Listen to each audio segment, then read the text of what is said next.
Freedom is that more often than not, people who call for freedom, they actually call for a tailor-made version that actually works for them with a total disregard of other people's freedom. You had an election and people kind of like didn't accept it and went and wanted to take things in their own hand.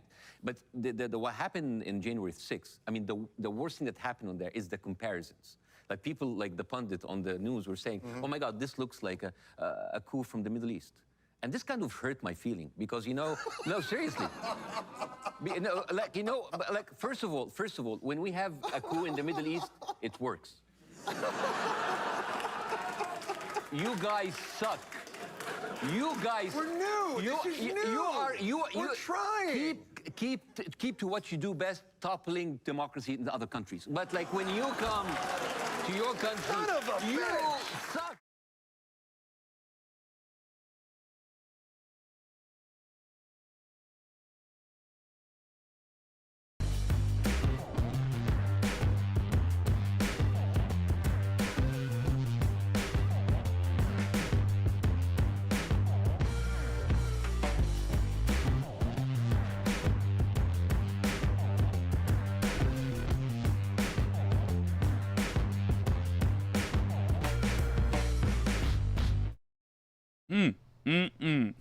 Welcome to WYCD Wicked. That stands for What You Can Do. It's your old pal, Jake, and that was a little bit of Jon Stewart starting us off. Oh, man. Isn't it great to see him back in the saddle? If ever there was a time where he was needed, it was 2015. Come on, man. But better late than never. The return of everybody's favorite snarky TV comedian. Glad to have him back. How y'all doing on this salty Saturday? Wicked Foxy Dragon, hello. Hello, hello. Oh, boy, oh, boy. So I'll tell you. I was up watching the advance of Wagner, and I fortunately did not delude myself into thinking it was going to be the end of Putin's reign. But I don't know what I was hoping for, but it wasn't what happened. But don't let me get too salty about it, because I gotta say this: as predicted, it was not good for Putin. Let us get started on this salty Saturday, talking about how it all ended up, and then I'll give you a quick recap as well. And we'll talk about what it means for, civilized folks around the world. But I want to start with the news coverage of it, rather than start with the proper intro.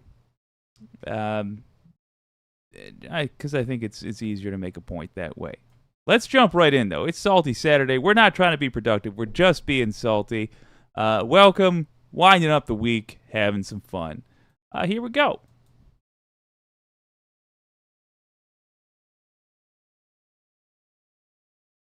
Well, Wagner took a shot at the dictator, huh? If you're not familiar, Wagner is a private military contractor. They are mercenaries that they work for the Ruskies, much like how we have Blackwater for the U.S. They're the folks they send in to do the dirty work, and they are where the best and brightest of the military that the people trained, paid for the training of, I should say, go. That's the brain drain that happens when you work with mercenaries. It's kind of effed up.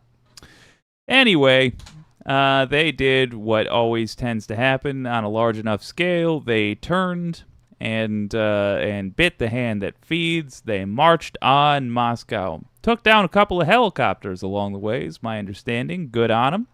A couple of Ruski helicopters, I mean. And you might think that means it's on now. but you would be overestimating by a wide margin what a weak position Vladimir Putin is in. The good guy of the Vlads is Volodymyr Zelensky. But yeah, you'd be overestimating Putin. Here's MSNBC breaking it down. Bizarre development. News here on MSNBC. We have some breaking news on this developing story today. Joining us now for the latest on this story, this conflict that's happening within the Russian border. NBC's Matt Wagner in London. Matt, what are you hearing? Thank you, Richard. Well, a very astonishing development after what's been obviously an astonishing 24 hours in Russia. Yevgeny Prigozhin, the head of the Wagner mercenary group that has been on the march to Moscow, says that he is standing down. And in a statement that was issued just recently on his Telegram channel, saying that they wanted to disassemble his group and that is why they were marching. He understands now, though, that while no blood has been spilled so far, the time for bloodshed was coming. And understanding the responsibility of this, has chosen to turn back. Now, we are learning a little bit more from the Belarusian side. A Telegram channel close to the presidential administration in Belarus that is often used to issue statements says that Belarusian President Alexander Lukashenko has actually been negotiating with Prigozhin all day and convinced him to stand down. So a very unexpected development. Moscow. Okay, couple of things. Lukashenko is an incredibly weak man. I don't think he convinced anybody to do anything. But he was a safe port of call while negotiations were happening. No bloodshed? I'm not sure that that's true. We have rather reliable reports that a couple of helicopters got shot down. I don't know who was in them. If nobody that could bleed was piloting them. Maybe the Ruskies have drones we didn't hear about, but somehow I don't think that's true. But it really doesn't matter. It really doesn't matter. The fact that a bunch of mercenaries marched on Moscow. They were working for Russia, and then they marched on Moscow, and they didn't have Putin's permission to do so, means Putin is in an incredibly weak place. That's the takeaway here. But didn't get his country taken over by mercenaries. That didn't happen.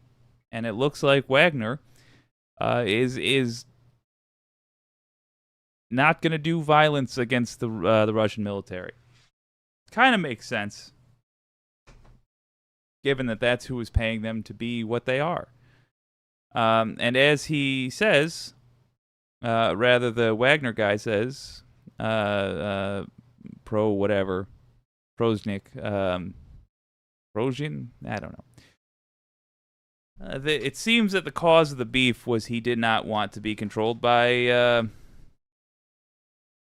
Ministry of Defense, this was all a big temper tantrum, in other words. And there's going to be a lot of pro-Wagner folks that are really, really angry with him over this.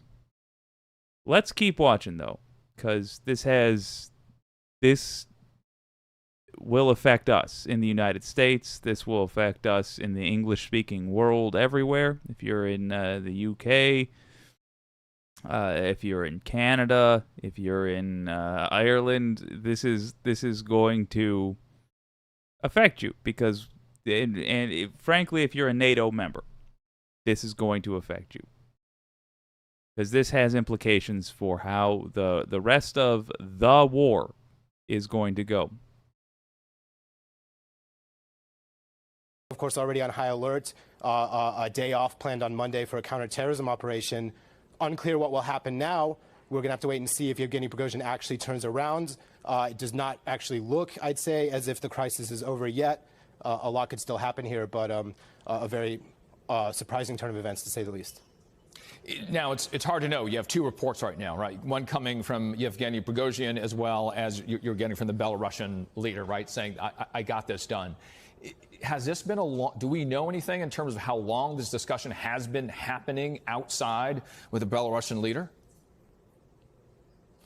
We do not, no, but suffice it to say the Belarusian leader, at least the reports that we're hearing from Belarusian journalists who are close to the Belarusian president, Lukashenko is claiming that this has been going on all day, that he was kind of doing this on behalf of Russian President Vladimir Putin. We do know that the two of them spoke earlier about the situation, so there is a little bit of a timeline match there. So we certainly, I'd say, it's possible that that's very much what has been happening throughout the day. There were definitely a few times where Prigozhin seemed to be taking a step back from his incessant publishing of very angry audio messages throughout the day, kind of reinforcing his message and urging his guys on. So something is going on in the background, it seems. We're not entirely sure what role Putin played in this. We still have not actually heard anything from the Kremlin on this count, but from Prigozhin himself saying he's turning around. So we're going to have to see what exactly standing down looks like. He's saying that they're going to return to their field camps. We'll see. Matt, going directly back to the social media post from Yevgeny Prigozhin, is he saying this in a way that is calm, braggadocious? Okay, we got to be clear about one thing. Putin tipped his cards a little bit here because he came out after being quiet for the first 6-7 hours of this thing. He came out and called Prigozhin a terrorist. He called Wagner a terrorist group. That's taken aside. That's in the narrative, I mean. That's establishing for the Putin obsessives what side they're supposed to be on. And so now he says, oh, never mind. Never mind. We're not going to fight this guy. We're going to let him go. We're going to keep working with him, in fact. This terrorist, this person I just described as a terrorist. Folks, the takeaway there is that Putin looks incredibly weak, and he is in the position he's in because he pretends to be a strong man. The time is ripe for a Russian civil war. The time is ripe for a change in leadership. You know what? A bloodless coup. How about that? You only need a little bit of blood. Just toss one Vladimir Putin out a window and you're done. But the time is ripe for that. Because, good God, does he look weak in all this. So let's find out. Was Prigozhin angry? Was Prigozhin... what are his feelings like? Because this is apparently the guy that Russia now has to be concerned about, they have to bow and scrape to, as opposed to Putin. It's Prigozhin. Braggadocious at all? Did he win? Is this what's in? It's obviously hard to assess all of that, but he did post something. He did pick his language. He has not come out, at least in a very sharp way, against Vladimir Putin directly in name, and this might be consistent with that. What are you seeing in his post?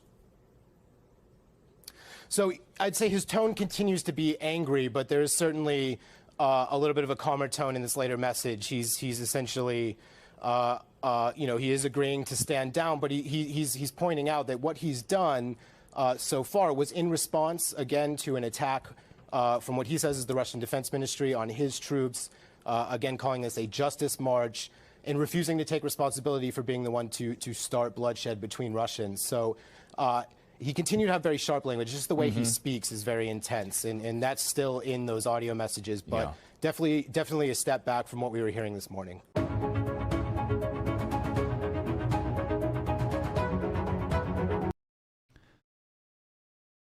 We're going to keep it going with this right here. It's rough. We understand you have... But first, I do want to address all that. So if you're not familiar with who this guy is, this is the guy that was Vladimir Putin's chef. He owned a catering company. It wasn't actually a chef, but he owned a catering company that Putin hired a lot that became friends, or they were friends. I don't give a damn what the details were. And he spun that into a mercenary group. That's how oligarchy tends to work. You become one of the aristocracy, you can do all the aristocracy things you want, including starting any old business. He started a military, mercenary group that was Wagner. They are super Nazi, by the way. Very pro, or rather, very anti-Semite. But that's neither really here nor there. It's just worth noting in regards to the ridiculous excuse that Putin used for invading Ukraine to begin with. He was Putin's buddy, in other words. And he got power by being close to Putin. So it makes sense that he's blaming everybody but Putin. He uses, and not because he likes Putin, maybe he doesn't. Certainly, he just threatened his power in a huge way. That wasn't something I would do to my friends. But his power is built off Putin's power. So, unless he was going to take the whole cake, it makes sense that he would have found a way to back out of this.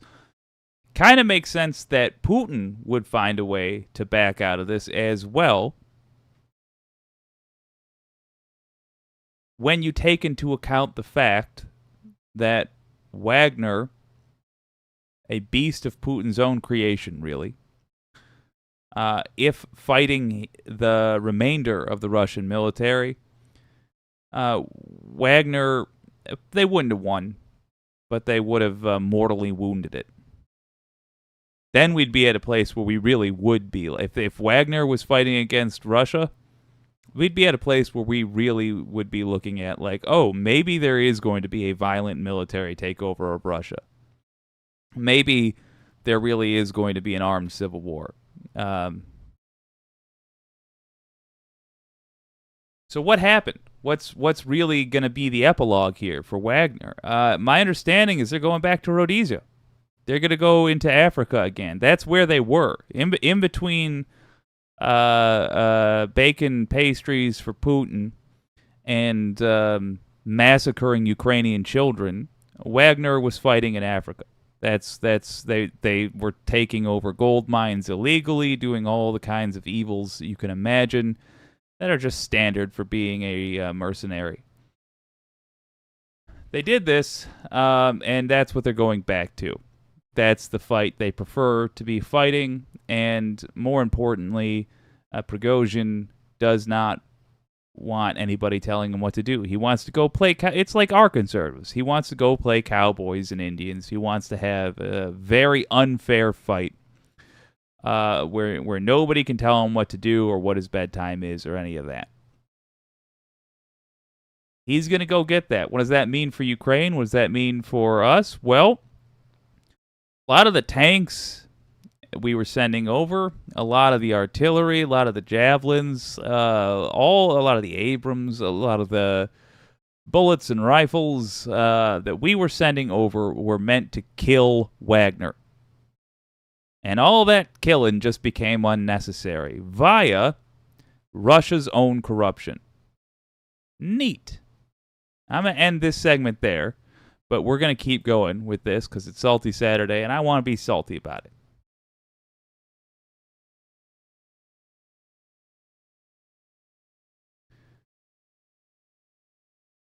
Keeping up with this Wagner stuff, let's look at this coverage. I'm curious to see, frankly, let me make sure I got this queued up. I'm curious to see how Russian state media is going to spin this. They say charges against Prigozhin are going to be dropped. Let's have a look at how why they're saying that works, even though Putin said the man's a terrorist. Some breaking news coming in just in the last few minutes. Nicole, in just the last few minutes, Russian state media is quoting Vladimir Putin's spokesman, Dmitry Peskov, who is saying that the criminal case against Evgeny Prigozhin, the leader of the Wagner mercenary group, for armed rebellion is going to be dropped. And in exchange, Prigozhin is going to agree to go into some kind of exile in Belarus. Now, this is coming from Russian state media. This has not been independently confirmed by NBC News, but this appears to be our first glimpse at the possible terms of the deal that resulted in Prigozhin halting his advance on Moscow, turning his mercenaries around. This same Russian state media report is saying that there will be an amnesty for the Wagner mercenaries who took part in this rebellion, and that those Wagner fighters who refuse to take part will be merged into Russia's defense ministry. Now, Nicole, this would make sense. The president of Belarus, Lukashenko, who's a close ally of Vladimir Putin, said earlier tonight that he was the mediator between the Kremlin and the Wagner mercenary group. He's the Okay, right off the bat, exile in Belarus means nothing. It's not really a punishment. It's important to know that Prigozhin was out in the field with his hired hands anyway. And he's most likely going to go back to killing black folks in various countries that will hire him to do so in Africa. The part about Vladimir Putin saying they're absorbing those in Wagner that refused to take part in this march, that makes a lot of sense, because frankly, that was the plan of the Ministry of Defense anyway. That appears to have been the reason why this fella did this to begin with. The MOD was going to absorb Wagner. That tells you, by the way, how weakened the Russian military is, that they have to jeopardize a relationship like this with a volatile guy like that to get more troops. Ukrainians have chewed through too many conscripts, too many teenagers and old men forced to fight them and die there, have tried to fight him, and as a result, died there. So they need more meat for the grinder, and they can't have Wagner being so much more powerful than the Russian military. So what do? Well, you still can. You take Wagner. You make them. You say, oh, you're Russian Ministry of Defense now. So they got, in other words, Putin got partially what he wanted at the expense of, well, of course, he didn't get everything he wanted. He didn't get all of Wagner. He didn't get the morale from preserved, I guess, not boosted, but preserved. And this march on Moscow was as damaging to Putin's reputation and the Russian military reputation as the Ukraine war itself has been.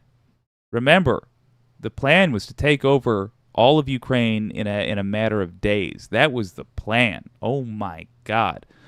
A newspaper leaked, a news report from Russian state media leaked, talking about how, reporting about the supposed successful taking over of Ukraine and how it was so embarrassing, and how Ukrainians were rejoicing in all these things. They had apparently already interviewed people about how happy they were that Russia has taken over before Russia had invaded. And what happened? Well, Ukraine gave them a bloody nose, then they gave them a black eye, then they gave them a split lip, and Russia keeps coming back for more. And Ukraine's just going to keep feeding them their asses. So finally, when this is all told, you should know that the moment the leader of Wagner lets his guard down, he's going to be killed quietly. He's going to feel a prick in his thigh, and somebody with an umbrella, even though it's not raining, is going to be walking quickly away from him, and then he'll develop what appears to be the flu. And then his body will rot from the inside, and he'll die horribly, as a waxy substance has dissolved in his bloodstream and killed him. Yeah, he's going to be killed quietly.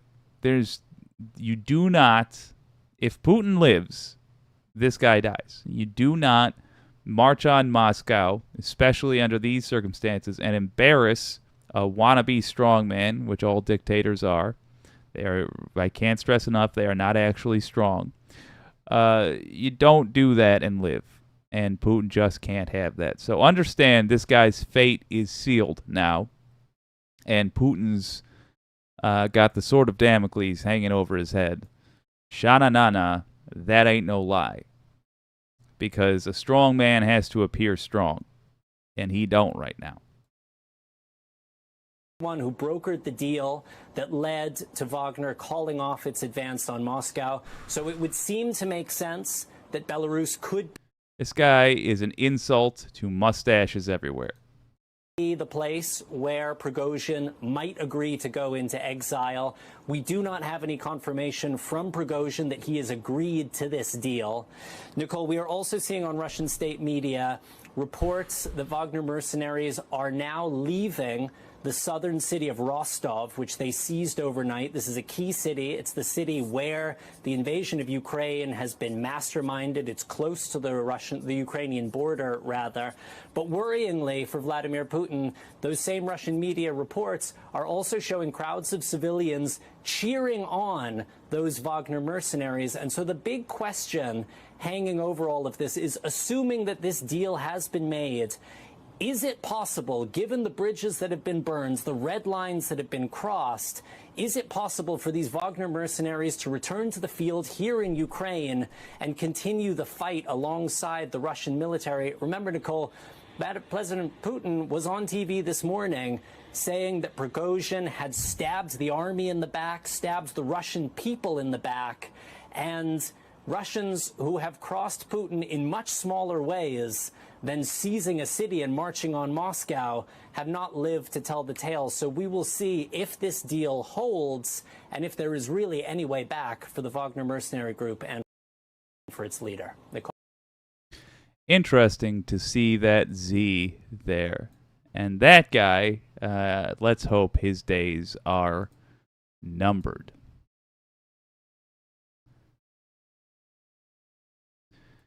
Don't have a lot to add on that. I just want to say that truly, really honestly, maybe some Wagner forces will be brought back into Ukraine. I doubt that very much. I think it'll depend on how bad Russia's looking after yet another counterattack. But look, Putin painted himself into a corner by calling him a terrorist. And even if all of Wagner comes back, that's only going to make Putin look weaker. It's an admission through action that he needs the help. And you know what? He does. Because Slava Ukraini, the good guys are winning. I'm all right with that. Well, if that ain't it, hey. Let's see what y'all have to say. Are more equal. I was expecting Wagner to go from military base to military base, rolling up cities in support. Yeah, I was hoping so. Stuart Brooks, what a whirlwind 24 hours. My God, right? Oof. Are more equal. What are the odds they're back to civil war tomorrow? I'm hoping high, but thinking low, and I'm right there with you. I think there's next to no chance that they're off to it. We can dream, says Wicked Foxy Dragon. Yeah, I mean, I hope. Ha! Diana Dean. I was hoping the story about Putin's creation, Wagner, would end up with the phrase "hoisted by his own petard." Yeah. Zix, hi folks. You can't describe this situation without using the word cluster. That's true. Oh, good to see y'all. Are more equal. Yeah, I'm salty that it ended so quickly. Me too, but let me tell you. Oh, and while I wasn't lying when I said I didn't care which war criminal won, I lost a bet. I had a bet on Prigozhin.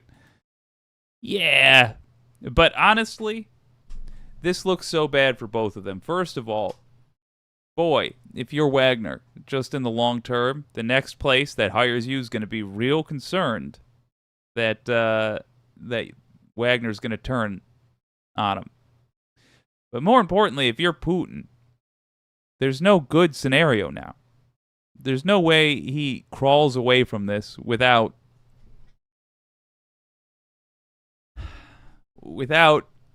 or I guess there's no way he crawls away from this maintaining the image he was so desperate to maintain. He just can't do it. It's chaos in Russia, and the one trade-off, and I say this from experience, when you live in a country where people know, in their heart of hearts, they know the country's out there doing evil, and they choose not to pay attention to things because the day-to-day life is comfortable for them. The one trade-off is their lives have to be comfortable. They have to be comfortable and predictable. When you start getting genes being smuggled in because they're no longer manufactured in your country, or when you start getting tanks rolling down the streets that aren't supposed to be there, it ain't a parade. That's when things end. That's when the folks stop putting up with the nonsense. Now, the good news is those turrets weren't hot. The good news for the Russian folks are they weren't. There wasn't a war in the streets, but it's going to be real difficult for Putin now. And truly, the next strongman who says I can do, the DeSantis to his Trump, who says I can do the same thing but more stable. I can kill Ukrainians in a genocide without bothering you guys about it. That person's gonna take over, assuming they survive to the election day. Oh, well, what the hell? We can't get through a whole salty Saturday without talking about the GOP. But we're not going to do it yet. I just realized we have Sam Seder to discuss because, folks, he released the tweets. What tweets am I talking about? Well, I should probably record it.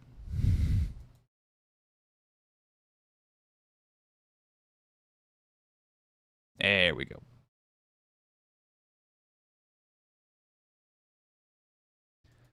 Sam Seder has released the tweets. What tweets? Well, for those of you that don't know, Sam Seder has been in an ongoing beef with various right-wing stooges over, just over how afraid they are of this guy. Sam Seder is a well-known internet lefty. He's a famously clever guy. He's very, sharp. He's well-educated. He doesn't take sass. And an educated man is the absolute bane of right-wingers. So they do everything they can not to actually have him on his show, particularly when they pretend to be know-it-alls. I give you, famously, Steven Crowder basically having his life ruined in conflict with Sam Seder. That'll never get old. Well, Tim Pool's one of them as well. And at some point, Tim invited Sam to be on the show, and Tim chickened out. I'm going to stand by that. And I say that because Tim Pool has been saying that Sam Seder chickened out, essentially. And finally, Sam Seder, who had been too classy to release their private conversations that Tim was lying about, finally Sam Seder has released them. So Tim Pool's stance was that Sam Seder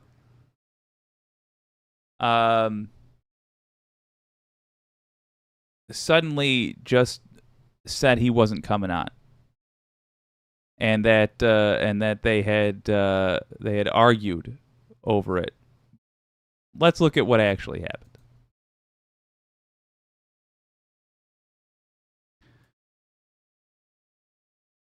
This is from Sam Seder, his Twitter account. Seems Emma Vigeland made Timcast, Tim Pool, very upset today on his show, and he took the occasion to once again claim that I accepted an invite to be on his show and then backed out to cause drama.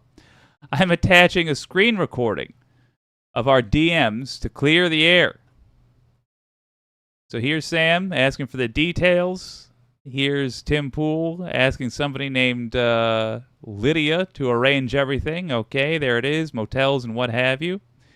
I can do a group chat to connect you, or if you want, you can blah, blah, blah, blah, blah. Sam says, I can't fly down to D.C. I do a daily 3-hour show. Don't you do any remotes? Tim Pool, I'm going to sum all that up, says, no, we don't do remotes. And look at what he says here. Look, Tim Pool, like any conservative when you have him face-to-face, perfectly reasonable. You know, because they tend to be pretty cowardly. But I get it. It's one of the challenges of getting guests, says Tim Pool. You and Hassan host your own content, so it's probably harder for you, but I appreciate the enthusiasm. Sam Seder asks about COVID, just out of curiosity, but the point is... okay, we're going to read it because it's funny. We actually stopped guests for a while over it. Rogan never did. Then we started it up in the past month or so. Sam Seder says, Trump never did either. I guess you roll the dice and you hope you don't pull a 7. Maybe if I have a day off. So that's where they ended things. And then on his show, here's some time passes. And on his show, Tim Pool says that Sam Seder backed out to cause drama. In other words, lied about Sam Seder. And Sam Seder talks to him about it. I don't know why you suddenly took offense to the above reply. Care to elaborate? You agreed to an in-studio interview for publicity. You lied. I had absolutely no idea, says Sam Seder. You only did in-studio interviews and had no idea you weren't in New Jersey anymore. The last one we did was on Skype. And then Tim Pool. You just wanted to rile up your followers. You tweet. The tweet said in studio, and we cover travel. You dragged me to rile up your followers, then pretended to be serious, then claimed you were busy, then claimed it was COVID. You're full of shit. I didn't see any travel tweet. Dude, how in the world would I have accepted tonight as a date if I thought I had to travel from upstate New York starting at 3 p.m. after my show and get back here by 8:30 to prep for tomorrow's show? That makes no sense. 8:30 a.m. Bullshit. You did a segment pulling clips from my studio show. Not to mention I had to do a regular pre-record after my regular show. A, as far as I remember, it wasn't an interview. And B, just because you do one interview in studio, how could I possibly assume that you only do them in studio? Oh, my God. And you see, it goes on. And look, I'm all about the saltiness. And I love dwelling in it, and I love wallowing in filth. I surely do. No lie. It doesn't matter. It just goes on with Sam. I mean, I watched this thing. It goes on with Sam being reasonable.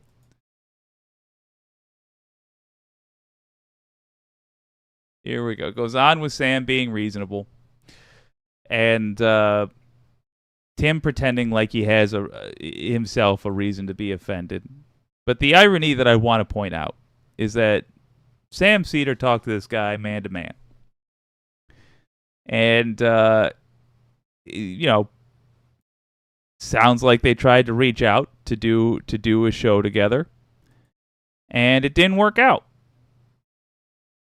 But who then riled up their people? Who made a big deal about it? Well, Tim Pool.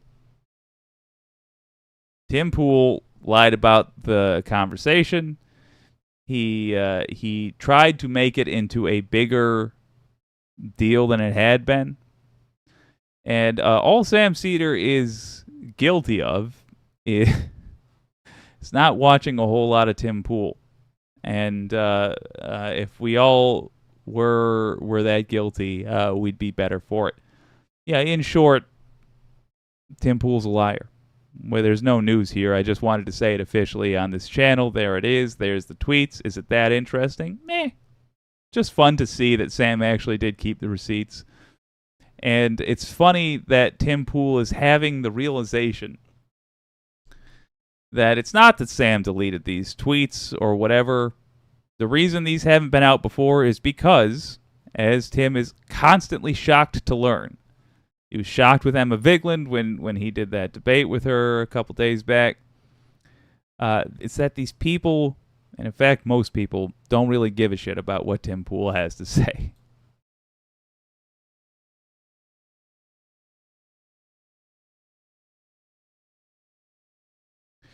Hi, folks. Oh, yes, I'm down here. Dawned on me, how many bigots are watching Tim Pool? I don't know, and certainly not everybody that's a bigot is watching Tim Pool, but just about everybody watching Tim Pool is a bigot. That's probably unfair, but I'm being salty, so I don't care. Wireless Mike, I literally just walked in the door from mowing the lawn. I'm sweaty, covered in dust and grass clippings, but I'll be listening while I hydrate and fix something to eat. That is a good plan. Oh, yes. Wicked Foxy Dragon. Can't get enough Wicked. Join the group. And I'm pinning that because we have a Facebook group run by our own Wicked Foxy Dragon. Delighted. Anticorporatus. I don't watch Pim Tool. I see enough of him elsewhere. Yeah. Oh, God. Armor Equal. I've never even heard of Tim Pool before. Yeah, there's basically nothing of value from that guy. I was even trying to get the energy up to properly heckle him, and I just didn't have it in me. He's uninteresting. That's the worst part about it. He's uninteresting. At least Joe Rogan is interesting. He's every bit as harmful, but at least he has the decency to be amusing about it. Oh, God.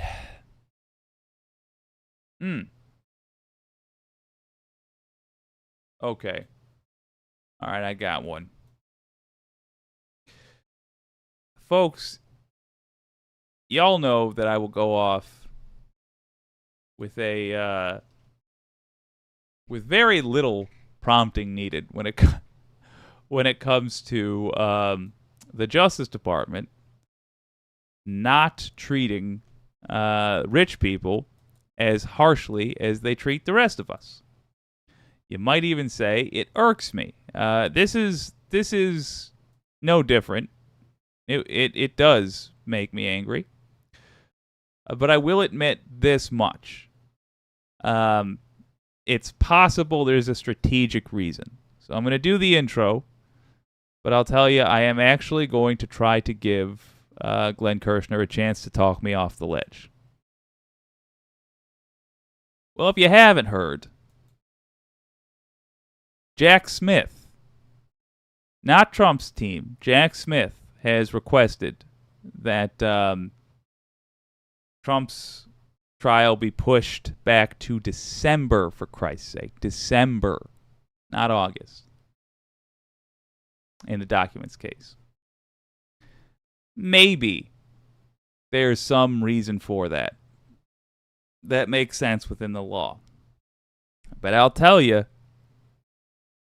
you're going to be hard-pressed to sway me. And this is Salty Saturday. This ain't about what you can do so much as it is about the folks who participate in what you can do bitching about things. You're going to be real hard-pressed to convince me that the Department of Justice is doing its job properly when they're saying, give this punk more time. And also, if you needed all this time, why wouldn't you just request that Eileen Cannon get the boot from the jump?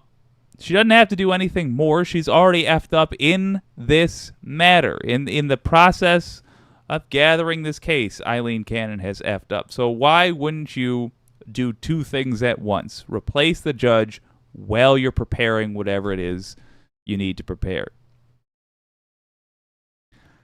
I don't know, but I also don't think Jack Smith is dumb, so whatever it is, I doubt it's an accident. Let's hear Glenn Kirshner defend the man on MSNBC. I'm sure it'll sound very reasonable as we creep towards an election. Glenn, explain this move to us. Is Please. A move to delay cause for concern about the case? I think so. No, Jonathan, I think it's thoroughly unsurprising. I don't know that all legal analysts agree to everything all the time, but I think when we all saw Judge Aileen Cannon set the trial date for August 14th, our immediate reaction was, yeah, that trial date is not going to hold. Now, we understand why she did it. The Speedy Trial Act provides that somebody is to be taken to trial within 70 days of their arraignment. So Judge Cannon, I think, appropriately set a trial date for about 63 days from the time Donald Trump was arraigned. But it was entirely unrealistic, particularly in a case that involves classified information like this, because the defense attorneys have to apply for and be granted security clearances. And the prosecutors and the Department of Justice had said, we will speed it up. We will move at light speed. But they also note that some of the defense attorneys haven't even filed the preliminary paperwork, the SF-86 National Security Questionnaire, to even get the security clearance ball rolling. I don't think that was a slap at the defense team. I just think the prosecutors were highlighting for the judge that, look, there is going to be more run-up time to this trial because of the nature of the evidence, these highly classified documents, than is otherwise, ordinarily the case in trial. So Why is that their problem? The defense attorneys haven't even done their job yet. Good. Fuck them. Judge, you've got to give us more time to get this case together. The other side isn't they haven't even filed their paperwork yet. Do you not want to bag this fish? What the hell? Explain to me why it is in the interest of we the people. Explain to me why, if you think this guy did a thing and you're so sure that you're going to try to bring literally a federal case about it, explain to me why it helps you get your man to take longer. Please. I really do. I want there to be a reason. I want there to be something that is satisfactory to me. I don't hear it. I don't think this is all that remarkable. I think we were all expecting it. Mm-hmm. No, wait. We were expecting it from the defense. And I would have begrudgingly been okay with that from the defense. We were expecting them to beg and plead. We weren't expecting Jack Smith to give them freebies.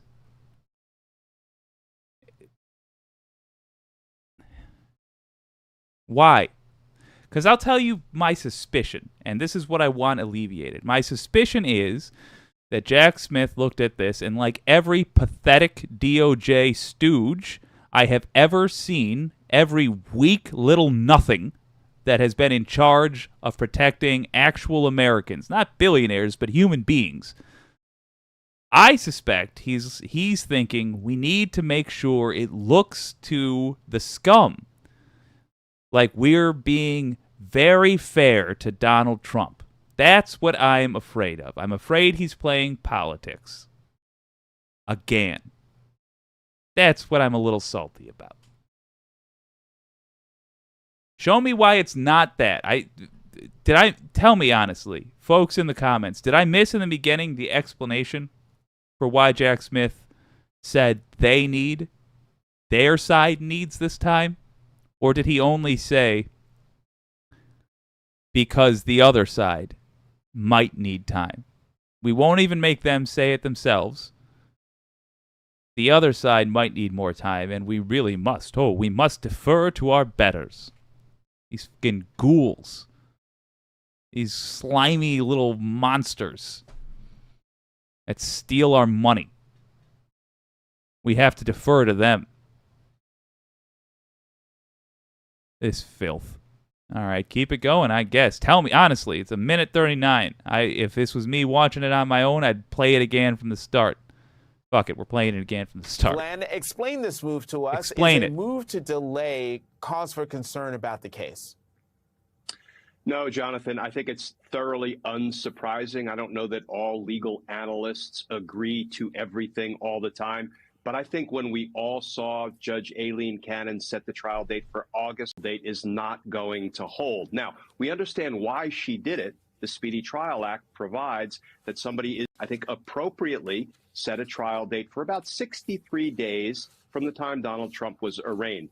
But it was entirely unrealistic, particularly in a case that involves classified info granted security, because the defense attorneys have to apply for information like this, because the defense attorney in a case that involves classified information like this, because the defense attorneys have to apply for and be granted security clearances, and the prosecutors and the Department of Justice had said, we will speed it up, we will move at light speed. But they also note that some of the defense attorneys haven't even filed the preliminary paperwork, the SF-86 National Security Questionnaire, to even get the security clearance ball rolling. Weissman tweeted. So he doesn't. He really, really doesn't. Christ. All right, let's keep it going. Let me look in the comments, see if you guys jump there, though. The defense is going to try to, dawned on me, the defense is going to try to push the trial till after 90 days past the general election in November 2024. Garbage, I know. Wicked Foxy Dragon. Okay, this is where you kind of have to know the ins and outs. Wicked Foxy Dragon, give me a minute to compose the reason for this. Smith most likely made a good move here. I'd love to hear it. I hope that's true. I don't see it, though. Zix. Here's all the stuff, here's all the time. Now, what's the next excuse? Yeah. Unfriendly Atheist. Howdy. Hello there. Good to see you. Zix and security. Let's see. If it was August, Team Orange would just go with, there's just so much, we need more time. So December, okay, there, no time excuse. Why not make them ask for it? Why not make them ask for it? Why is it we're giving them freebies? Why is it our representatives, as in when it's the people versus, why is it our people are giving them freebies? Make them do the work. Stuart Brooks, expedite, expedite, expedite. Yes, exactly. Look, I agree that there is certainly going to be a reason for it. I agree that it's probably going to be a well thought out reason. I don't think that it's going to be in our best interest. And the fact that these experts so far are being vague about it, and Kirshner, you're breaking my heart here. You got 6 more minutes to sway me there, brother. I think they're being cagey about it because, A, they don't really know, and the reason they don't really know is because it's not really in the interest of the people. I think we're going to find out when this is all said and done and Jack Smith comes out, he's going to say, well, now that it's done, and now that Donald Trump has been made the Führer again, I can say it was very important. It was very important that that Republicans believed that I was being fair.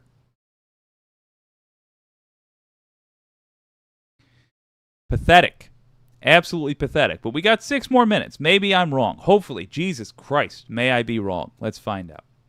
About this motion, quote, the government. And Foxy, by all means, if you've got a theory, you don't even have to have facts. If you've got a theory that'll make me feel better, please toss it out there. I would be curious. SEPA motion is standard, other than it is taking out the big crayons to teach the district judge about the basics of SEPA, which she will need to master in order to handle the classified discovery issues. Is this delay as much for Cannon's benefit as anyone else's? Yeah, no, Andrew is right, and Glenn kind of hit on it in the idea that none of us believed this trial was going to happen in August. That just wasn't plausible. Okay, so why is Aileen Cannon, why are they bending over backwards to let Eileen Cannon be the judge here? Who's this for? Who is this for? Who are they trying to sway by doing that? Do they honestly believe that Donald Trump's cult is going to think that any scenario where he's held accountable for his crimes is a fair one? Of course they will not. I would believe that they think that because they exist outside of reality. They exist in a bubble where only the rich and their lackeys get to be. And that tends to be safe. It tends to be safe from consequences. Well, we live in the world where there are consequences. Actual human beings have to deal with this stuff, and we're sick of it. We're sick of being the ones who have to take on the danger for these clowns. So again, I ask you, why is he taking out the big crayons for Judge Eileen Cannon? If that's true, then why, for God's sake? Why, instead of saying, hey, Eileen's Cannon, judge bosses, replace her? She doesn't know what she's doing. This is too damn big for her. She embarrassed herself earlier. If you really thought that this was an unrealistic time, fuck's sake. She gave us an unrealistic time. Be mean. Be cruel and ruthless to those that deserve it. Shoot the wolf before it eats the good dogs, for God's sake. Shoot the fox before it gets in the hen house.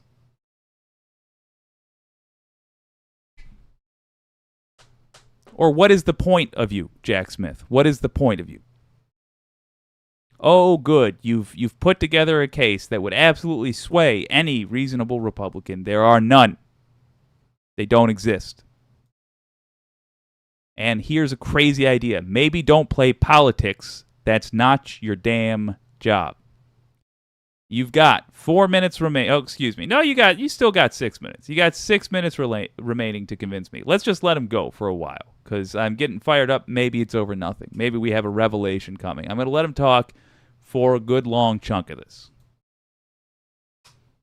But yes, this is what the government almost always does in every case that involves SIPA, the Classified Information Procedures Act, and particularly in one like with Judge Cannon, who hasn't had the experience, not just in her own, professional life before being a judge, but particularly as a judge. She hasn't presided over one of these before. She hasn't dealt with the different notifications that both the government and quite possibly Mr. Trump's team will have to make about any classified evidence that has to be introduced at trial that they intend to provide. There's going to be a fight almost certainly between the parties in what's called a Section 6 hearing before Judge Cannon in terms of what type of classified testimony and classified documentation is going to be produced at trial, how it's going to be produced at trial, whether it be redactions, whether it be substitutions or stipulations. Those are all kinds of fights that have to happen before we ever get close to trial, and that's going to easily take weeks before we even get to these guys having clearances, which they haven't even gotten to yet.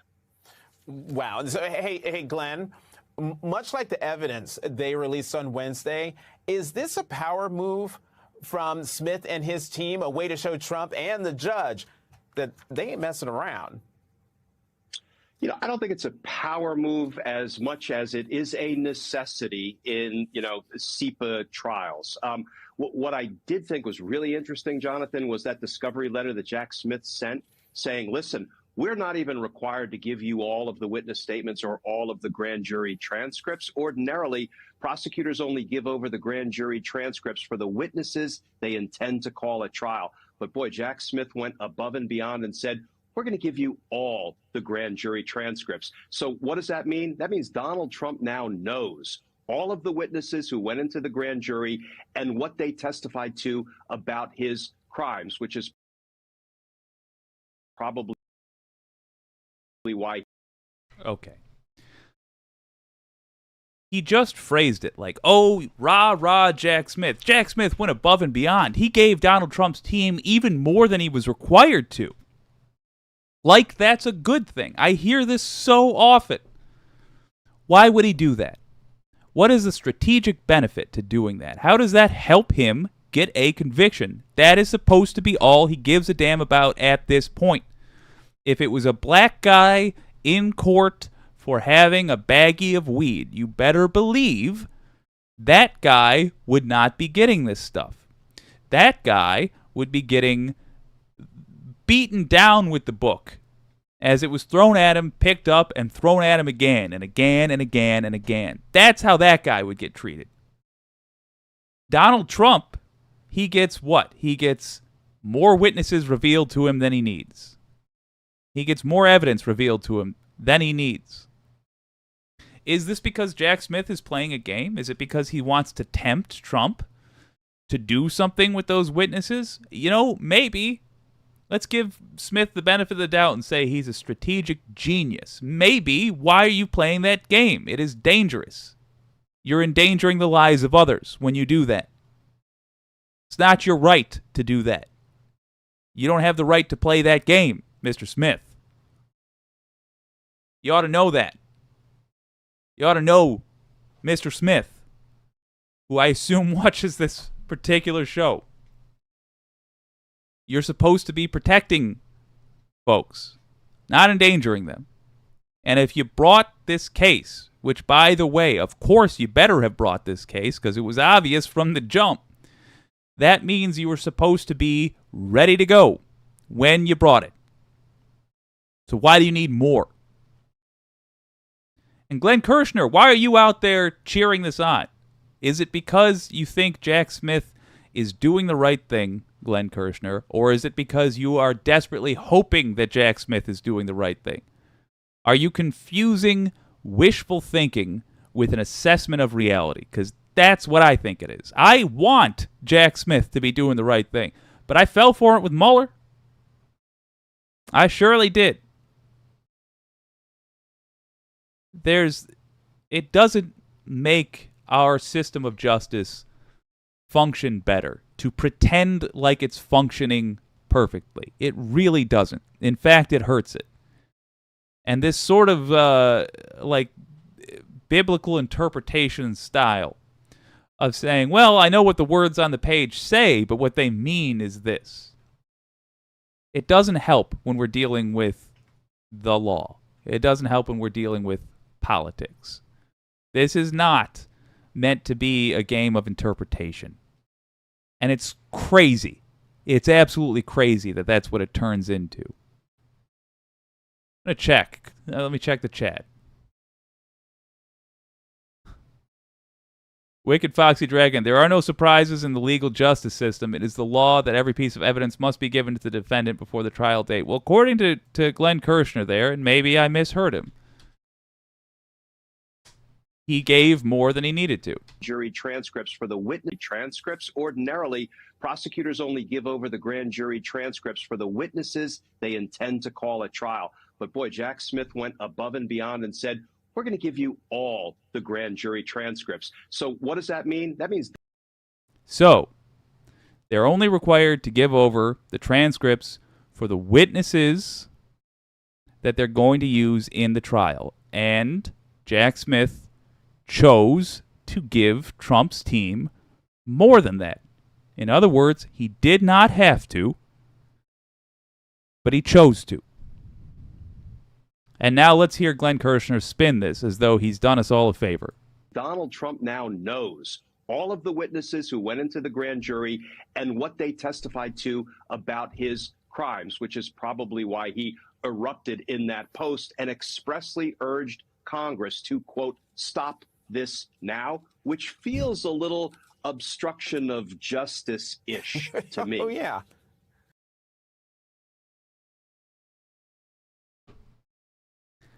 Truly, it's disappointing. Let's let him finish up. You got a bunch of people wearing dry clean only clothes, sitting on nice leather chairs, smiling like idiots. At least Glenn Kirshner has the decency to understand that we're in danger. Let's let him finish.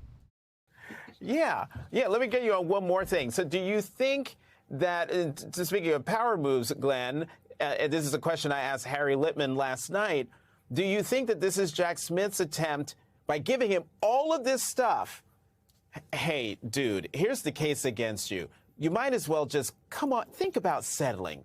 Let's make a deal.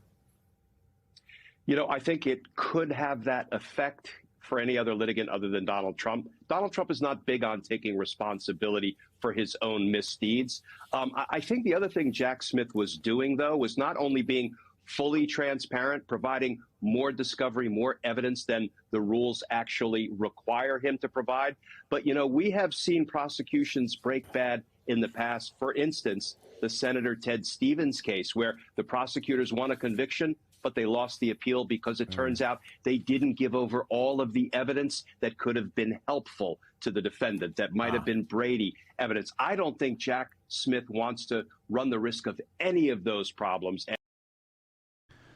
Thank Christ. That's the first piece of hope I've gotten from all this, that he is just making absolutely sure that it can't be overturned. It frankly is not a very convincing case to me. I think the better way to do that is just to follow the rules exactly, rather than say, oh, but we went beyond, but we did more. You're still saying you did unusual behavior around the case. And I do have some experience in that regard, and I do think that is an unnecessary risk. So Kirshner's saying, we've seen at times that with a Brady situation, they got in trouble for that. Okay, I'll accept that as an explanation for why he might be doing this. I'll tell you, all historic evidence points to my interpretation of trying to please right-wingers. But I choose to believe, for now, so that I don't have an aneurysm, that it's because he's trying to make a tighter case. Fair enough. And he is going to play this straight up and then some. So, Brad, let me read this line. It's the and then some, which makes it not straight up. From the filing, and here's the quote. Defense counsel anticipate filing an opposition to this motion addressing their objections to the government's proposed dates. So, Brad, do you think they'll try to push it back even further? Oh, absolutely. They want this delayed as much as possible. One part being simply they want it as close to the election as possible so that if this does make it to trial and if he is convicted, it'll make it so that there's no sentencing before the election. So if he can get the nomination, if he can somehow win the general election in November 2024, he can basically vitiate any sentencing that would come down because he can just pardon himself once he takes office. They have no desire to rush this. They have every desire to hit it with pretrial motions and to appeal anything they potentially lose up to the 11th Circuit and to delay this as much as they can. And one more question for you, Brad. What are your takeaways from the new motion tonight from the special counsel about the 84 witnesses that Trump and Nada are prohibited from speaking to? Yeah, this is Jack Smith basically saying when we get to this trial, it's not going to be just one person verifying where this box was or one person verifying what Nauta did with these boxes or what they saw in your office. It's going to be multiple people. We're going to have confirmation upon confirmation upon confirmation. There's not going to be any issues of misinterpretation or one person's particular analysis. It's going to be a brick wall, a beautiful brick wall of evidence showing exactly how much we have to show, not only that you retained the documents, but that you obstructed efforts to get them back. Hey, Glenn, I'm going to squeeze in one more question before we have to go. Are all the Trump trials going to run into each other? Because his Manhattan trial is coming up in early 2024. Yeah, they might. And the prosecutors are going to have to coordinate on the scheduling front. They're going to have to prioritize. But you know what? It's maybe a good thing that the judge may end up vacating the August trial date because, you know, we all kind of suspect that Donald Trump might find himself occupied down in Georgia in August, perhaps being arraigned down there by District Attorney Fani Willis.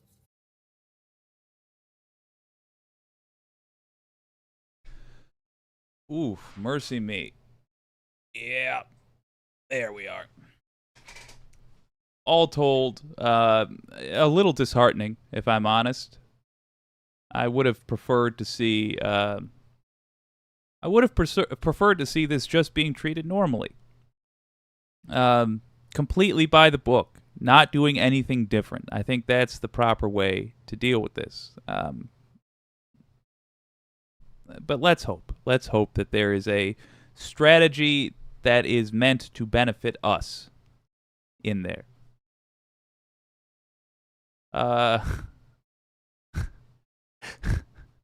Stuart Brooks, Jake needs to press the steam release so he doesn't get an aneurysm and we can see steam come out of his ears.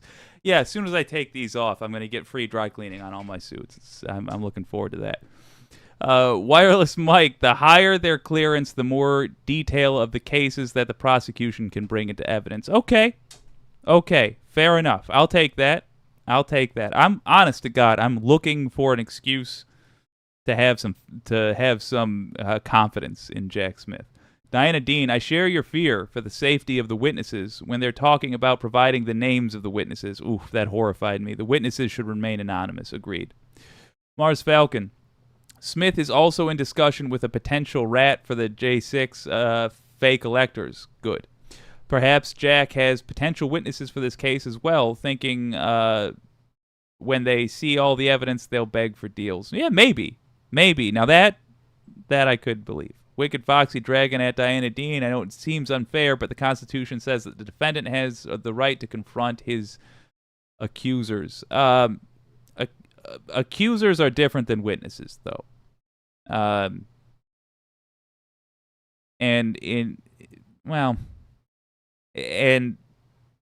not really, though. I see what you're saying. But you don't have to let them know well in advance. And in cases where somebody has put people in danger before, I think you have an obligation. I know you have an obligation to protect the safety of the witnesses. Scott Ward, I called it. Diana Dean, how long can they keep delaying the case by delaying getting their security clearances? I don't know. And Wicked Foxy Dragon, it is being treated normal. I hope so. Which is the witness? Yeah, fair enough. Read my above explanation. I'll go through it again, because you tend to have a pretty sober view of this, and good Lord, my poor camera. Wicked Foxy Dragon, you tend to have it's because I'm kicking it. You tend to have a pretty sober view of this, and it does tend to make me feel better. So I'll read through that and hopefully calm down. I'm just so paranoid, man. Oh, it's been a roller coaster.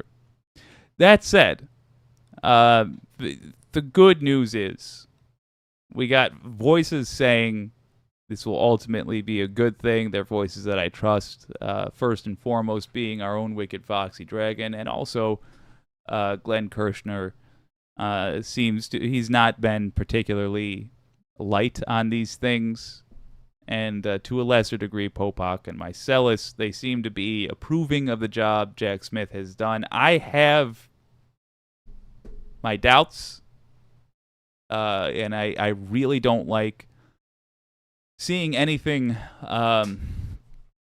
done without a clear explanation given to the American people. That's my primary concern. If we're having to guess, I don't like that. I don't like us having to guess. But there is a reason that we tend to drop off on the what you can do's about things after things get into trial, because at that point, that is supposedly when things are out of the people's hands, and with good reason. So if you're like me and you're seeing all this stuff and you're thinking, ooh, I got suspicions, the good news is no matter what, they're going into a place where lies are not allowed, which means Trump is screwed. I mean, he's thoroughly screwed. Good, because screw him. Wicked Foxy Dragon, hey, best method is to hope for the best and expect the worst. Yeah, prepare for it, certainly, yeah. Mars Falcon, the paranoia is warranted, brother. Even if I wasn't sweating 10,000 other blatant problems for the human race, I'd likely worry too. Sausage making looks gross and is off-putting. Yeah, that's a good way to put it. That's a real good way to put it. All right. Well, y'all made me feel better. I guess that's a segment.